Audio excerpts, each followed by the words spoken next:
ಕೊಲೆ ಯಾಕೆ ಮಾಡ್ತಾ ಇದ್ದಾರೆ ಅಂದರೆ, ಈಗಿನ ಸರ್ಕಾರದಲ್ಲಿ ನಾವು ಏನು ಮಾಡಿದರೂ ಕೂಡ ದಕ್ಕಿಸಿಕೊಳ್ಳಬಹುದು.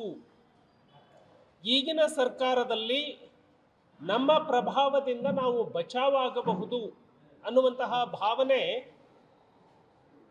ಈ ಥರ ಕೃತ್ಯ ಮಾಡುವವರಲ್ಲಿ ಹೆಚ್ಚಾಗ್ತಾ ಇದೆ. ಹಾಗಾಗಿ ಕಾನೂನು ಸುವ್ಯವಸ್ಥೆಯನ್ನು ಸರಿಯಾಗಿ ನಿರ್ವಹಣೆ ಮಾಡಬೇಕು ಅಂತ ಹೇಳಿ ಈ ಸರ್ಕಾರವನ್ನು ಒತ್ತಾಯ ಮಾಡ್ತಾನೆ. ಪೊಲೀಸ್ ಸ್ಟೇಷನ್ನಲ್ಲಿ ಶಾಮಿಯಾನವನ್ನು ಹಾಕುವಂಥದ್ದು ಇಲ್ಲಿಯವರೆಗೆ ಕೇಳಿರಲಿಲ್ಲ ನಾವು. ಕಾನೂನು ಎಲ್ಲರಿಗೂ ಸಮಾನವಾಗಿ ಎಲ್ಲರನ್ನೂ ಸಮಾನ ದೃಷ್ಟಿಯಿಂದ ನೋಡುವಂಥದ್ದು ಕಾನೂನು. ನಮ್ಮ ಸಂವಿಧಾನ ಹೇಳುತ್ತೆ, ಕಾನೂನಿನ ಮುಂದೆ ಎಲ್ಲರೂ ಸಮಾನರು, all are equal before the law. ಆದರೆ VIP ಕರೆದುಕೊಂಡು ಬಂದ ತಕ್ಷಣ ಶಾಮಿಯಾನ ಹಾಕಿ ಮಾಧ್ಯಮದವರ ಮೇಲೆ ಹಲ್ಲೆ ಮಾಡಿ ಮಾಧ್ಯಮದವರನ್ನ ಪೊಲೀಸ್ ಠಾಣೆಯ ಆವರಣಕ್ಕೆ ಬಿಡಲಾರದಂತೆ ನೋಡಿಕೊಳ್ತಾ ಇರುವಂಥದ್ದು ಈ ರಾಜ್ಯದಲ್ಲಿ ಸರ್ಕಾರ ಯಾವ ದೃಷ್ಟಿಯಲ್ಲಿ ಆಡಳಿತವನ್ನು ನಡೆಸ್ತಾ ಇದೆ ಅನ್ನೋದು ಗೊತ್ತಾಗತ್ತೆ. ಸೊ ಪ್ರತಿಯೊಬ್ಬರ ಪ್ರಾಣಕ್ಕೆ ಮಾನಕ್ಕೆ ಬಹಳ ದೊಡ್ಡ ಘನತೆ ಇದೆ. ಹಾಗಾಗಿ ಅಮಾಯಕರ ಸಾವಿಗೆ ಕಾರಣರಾದ ಅವರು ಎಷ್ಟೇ ಪ್ರಭಾವಿತರಿದ್ದರೂ ಕೂಡ ಕಾನೂನು ನಿಷ್ಪಕ್ಷಪಾತವಾಗಿ ತನ್ನ ತನಿಖೆಯನ್ನು ಮಾಡಬೇಕು. ಇನ್ನು ಮುಂದೆ ಅಮಾಯಕರ ಪ್ರಾಣ ಹೋಗಲಾರದಂತೆ ಗೃಹ ಸಚಿವರು, ಪೊಲೀಸ್ ಇಲಾಖೆ, ಕಾನೂನು ತನ್ನ ಕರ್ತವ್ಯವನ್ನು ನಿರ್ವಹಿಸಬೇಕು ಅಂತ ಹೇಳಿ ಈ ಸರ್ಕಾರವನ್ನು ಒತ್ತಾಯಿಸ್ತಾರೆ.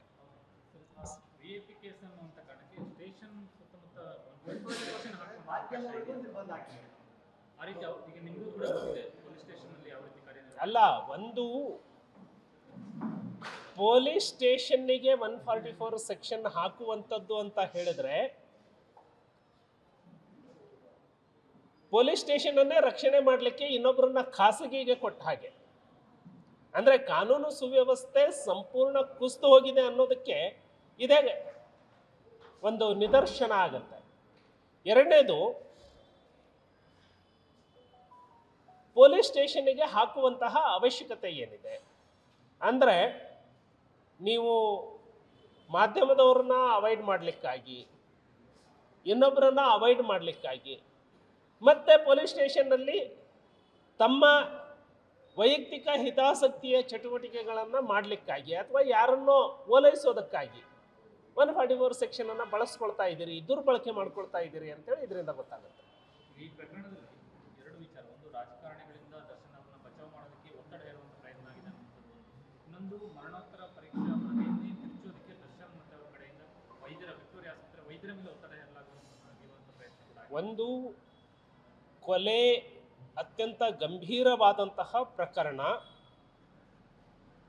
ಕೊಲೆ ಪ್ರಕರಣದಲ್ಲಿ 302 IPCಯಲ್ಲಿ ಕೊಲೆ ಮಾಡಿದಂತಹ ವ್ಯಕ್ತಿ ಎಷ್ಟು ಪ್ರಕರಣಕ್ಕೆ ಹೊಣೆಗಾರರಾಗ್ತಾನೋ, ಕೊಲೆಗೆ ಸಂಚು ಮಾಡಿದವನು, ಕೊಲೆಗೆ ದುಷ್ಪ್ರೇರಣೆ ನೀಡಿದವನು, ಕೊಲೆ ಪ್ರಕರಣದ ಸಾಕ್ಷ್ಯವನ್ನು ನಾಶ ಮಾಡುವವನು, ಕೊಲೆ ಪ್ರಕರಣದ ಸಾಕ್ಷ್ಯವನ್ನು ದಿಕ್ಕು ತಪ್ಪಿಸುವಂಥವನು, ಈ ಎಲ್ಲ ಚಟುವಟಿಕೆಗಳು ಕೊಲೆಯ ಕಾನ್ಸ್ಪಿರಸಿ, ಒಳಸಂಚಿನ ಭಾಗವೇ ಆಗ್ತವೆ.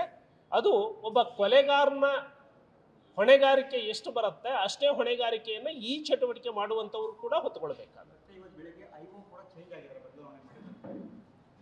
ಒಂದು, ಜನರಿಗೆ ಪೊಲೀಸ್ ಇಲಾಖೆಯ ಬಗ್ಗೆ, ತನಿಖಾ ಸಂಸ್ಥೆಗಳ ಬಗ್ಗೆ ಯಾವತ್ತಿಗೂ ಕೂಡ ವಿಶ್ವಾಸ ಕಡಿಮೆ ಆಗಬಾರದು. ಇದು ಪೊಲೀಸ್ ಇಲಾಖೆಯ ಸರ್ಕಾರದ ಗುರುತರವಾದಂತಹ ಜವಾಬ್ದಾರಿ ಅಂತ ಹೇಳಿ ನಾನು ಭಾವಿಸ್ತೇನೆ. ಸಂವಿಧಾನಾತ್ಮಕ ಸಂಸ್ಥೆಗಳು, ಸರ್ಕಾರಗಳು ಬರ್ತಾವೆ ಹೋಗ್ತವೆ, ಆದರೆ ಪೊಲೀಸರು, ಪೊಲೀಸ್ ಠಾಣೆಗಳು, ಅವರ ನಡವಳಿಕೆ, ಅವರ ಕಾರ್ಯಕ್ಷಮತೆಯ ಬಗ್ಗೆ ಜನರಲ್ಲಿ ವಿಶ್ವಾಸ ಯಾವತ್ತಿಗೂ ಹೋಗಬಾರದು, ವಿಶ್ವಾಸ ಯಾವತ್ತಿಗೂ ಕುಂದಬಾರದು. ಆ ನಿಟ್ಟಿನಲ್ಲಿ SIT ಇರಬಹುದು, CID ಇರಬಹುದು, ಪೊಲೀಸ್ ಠಾಣೆ ಇರಬಹುದು, ಇವರೆಲ್ಲ ಸಂಸ್ಥೆಗಳ ನಡವಳಿಕೆ ಜನರಲ್ಲಿ ವಿಶ್ವಾಸವನ್ನು ಮೂಡಿಸುವಂತೆ ಇರಬೇಕು ಅಂತ ಹೇಳಿ ನಾನು ಭಾವಿಸ್ತೇನೆ.